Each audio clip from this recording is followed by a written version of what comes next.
Hey, it's Sean and Mike, brew-dudes.com. We have today a beer that somebody sent to us, a viewer, a guy named Joe. I think he's from Pennsylvania. He sent us a whole bunch of hops. Like first of all, he wrote to us and said hey, would you like a bunch of hops?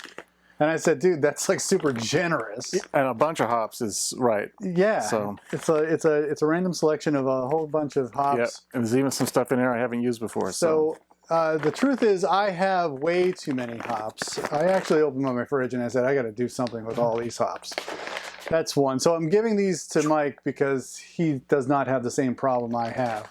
So first of all, thanks for that, Joe. And then he sent us 4 beers. One of those beers did not make it. One of those beers, I think, broke within, I don't know if anyone can see that, but it's kind of a beer-stained piece of paper. The deliverer placed it down on my front porch. I've been working from home because of the pandemic and such, and I heard that gentleman mutter something as he placed the package down on my front porch. I'm not sure what it was, but then I went out and saw what had happened. The package was leaking. But these things happen, so 3 out of 4 ain't bad. The one that he really wanted us to try was a bourbon porter, and Mike was volunteering to sniff the paper to see how that came out. What's your thoughts? Next time, a little less bourbon. A little less bourbon. Okay, so that's the notes on that. But one of the bottles that did survive was a pale ale, and that's what we're tasting today. Nice. So, beer swap number beer homebrew exchange number 42 of our series. This is a pale ale from Joe from, I believe, Pennsylvania. Please correct me if I'm wrong. Okay, so here are the stats. This was brewed on the day after Christmas, Boxing Day. Nice. 2020. 5-gallon batch. Original gravity was 1056. Final gravity was 1013. The ABV was 5.66%. With an IBU of 138.75. So, oh, really? Taste. That's what this says. So that explains a lot. Can't be wrong. All right. So we started with 8 pounds of Brees brewer's malt. He had 10 ounces of flaked barley, 8 ounces of American Caramel 60 Love malt. And then Carapils, 8 ounces of Carapils. That is his grain bill. And then a whole bunch of hops. Let's see. At 60 minutes to go in the boil, he had Columbus Cryo hops. Oh, yeah. 1 ounce of Columbus Cryo hops. He had, at 20 minutes to go in the boil, he had a addition of a half ounce of Perlay. Yep. Perlay. I've heard it both ways. And an ounce of Cascade. Okay. At 10 minutes ago, he had another addition of the same hops, a half ounce of Perlay and an ounce of Cascade. And then at flame out, he had an ounce of Cascade and a half ounce of Palisade hops. Okay. And then at 5 days into fermentation, he had a dry hop addition of Cascade and a Palisade, 1 ounce of Cascade and a half ounce of Palisade. The Palisades are also cryo hops. Okay, great. So that's other things that he did, his yeast was Lallemand BRY 97 West Coast Ale yeast. He used his well water, and he said that this beer turned out very mild with the hops that were involved, almost mellow taste. He has a whole bunch of notes, and then he says that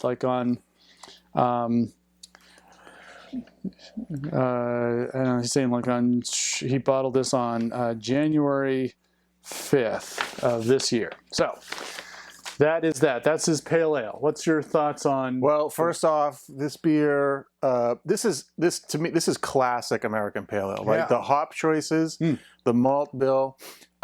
This beer is, to me, that's pretty much spot on to what I believe to be the best beer color. Yeah. I mean, this is always what I want to see in an American pale ale, is this almost orangey tangerine level. It's dark gold color, right? To use the BJCP term, it's dark gold. It's great. It's still holding a nice amount of foam, right? We've poured it, and I've been swirling it, and I've sipped it a couple of times, and the foam is still holding up. The aroma that I got off the top right away was like old school. I was wondering if there was some Amarillo in here at first, but I think it's possibly some of the Palisade, because I got a little bit of like an orange or a tangerine type of citrus note to it, an orange citrus note for sure.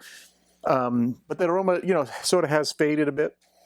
And the first sip on the flavor, that 100-something IBUs hit you right pretty strong in the palate.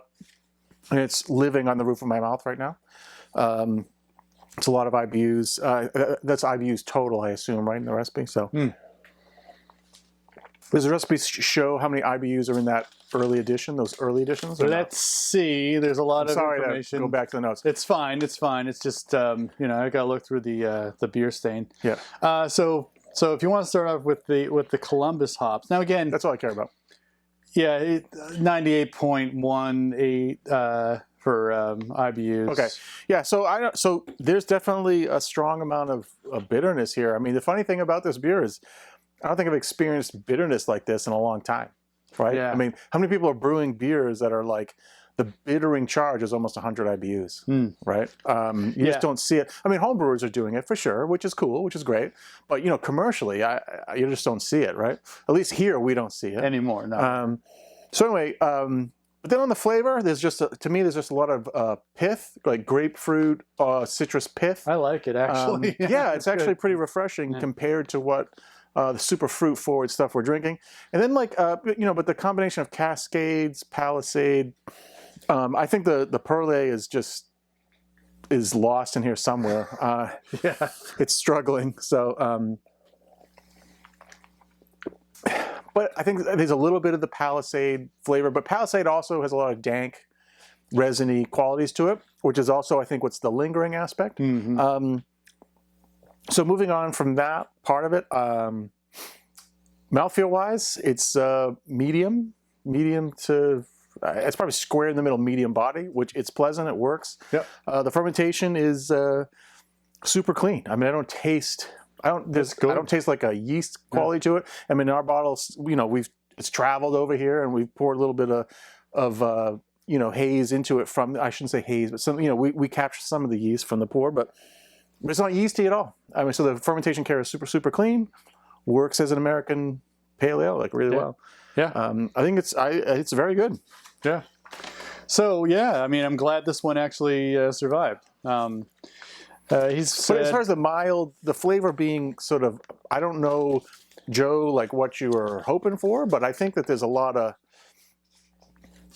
flavor there. I think when you get a beer that's pushing that many IBUs up front in the boil, there's a point at which more IBUs tend to start to take away perceived flavor, right? Some of those polyphenols are going to start to bind together and fall out of solution. So you might be fighting against that a little bit. It's a delicate art to go back old school in early 2000s and make a super bitter but also nose aroma forward beer and get it right. But overall, I like the way the balance is. I don't really find it to be flavorless. I think, to be honest, his notes were from previous beers. There's a black magic marker that's crossing out, and I'm struggling to read through it. Okay, great. To thinking like, oh, I'm bringing some value to this video. I'm not. Okay. He meant me not to read that. I bet all the late hop editions would sing a little bit more if you cut the upfront bitterness in half, unless you really want all that bitterness in there, which is fine.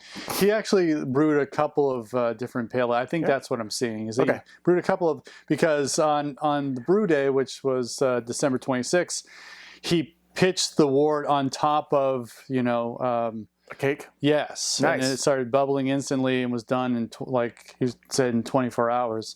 Forgot to dry hop until New Year's Eve, so that's why the dry hops went in like day 5. I think Joe's been brewing for a year. He's been, really kind of ramping it up. Said he's been, he had like 6 or 7 batches in the last 2 months. He said, I've been brewing drinkable beer, and I think that is what this is. This is very drinkable beer. Yeah. I usually go through cycles. I used to brew a lot of beer that, like very malt forward type of brewer, but I would have to occasionally brew a beer like this just to slam the palate back into like a reset. Yeah. And then go back and better enjoy those other beers that I have, right? So I would brew something like this occasionally just to get the palate to swing back and forth. And this is perfect for that. Yeah. This is great beer. This is great beer. Absolutely. All right. Well, thank you, Joe. Hopefully, I'm sorry that the bourbon pour didn't make it, but Me too. If you haven't, who knows? We can always try to figure that out. Stuff happens. It does happen. I feel bad for the delivery guy, but what are you gonna do? You need to. These things happen. All right. So, Joe, thanks a lot again. If you feel like you want to swap beers with us or send us beers, the address is always open. Just want to pack those bottles a lot better so they don't break in transit. If you like this video, give us a thumbs up. Subscribe to our channel because we talk about home brewing on the reg every week. We put up a video. And set up the notifications if you want to be notified anytime we post things. For John and Mike, brew-dudes.com, brew on. Cheers.